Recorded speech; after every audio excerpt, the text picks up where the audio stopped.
আসসালামু আলাইকুম গাইস, নতুন একটা ভিডিও নিয়ে চলে আসলাম। আজকে অনেক রকম খাবার হয়েছিল দুপুরে। এই যে দেখুন চর্বি ডাল হয়েছিল এখানে, এই যে দেখুন।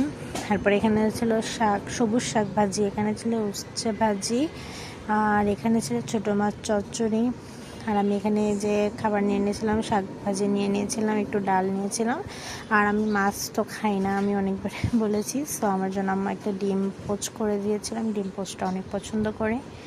সো এই যে আমি এটা মাখিয়ে খেয়ে নিলাম। আমি এখানে সব খাবার একটু একটু করে নিয়েছিলাম। আর আমি আমার প্রত্যেকটা ভিডিও আপনাদের সাথে শেয়ার করার চেষ্টা করি। অবশ্যই আপনারা বেশি বেশি করে কমেন্ট করবেন, লাইক করবেন, শেয়ার করবেন। অবশ্যই আমাকে সাপোর্ট করবেন, আপনাদের সাপোর্ট আমার অনেক প্রয়োজন, যাতে আমি নতুন নতুন ভিডিও করতে পারি। সো এই যে আমি এখানে দুপুরের খাবারগুলো শেষ করছিলাম, আর মাশাল্লাহ অনেক মজা হয়েছিল। ডালটা দেখতেই পাচ্ছেন, আমি অনেক তৃপ্তি করে খাচ্ছিলাম। আম্মুর রান্না বলে কথা, মজা তো হবেই। মায়েদের রান্না এমনি খুব মজা হয়। সো এই যে আমার খাবার এখানে আমি শেষ করছিলাম, আর ডালটা এত মাশাল্লাহ হয়েছিল কি বলবো। সো এই পর্যন্ত চ্যানেলটিকে সাবস্ক্রাইব করবেন। আল্লাহ হাফেজ।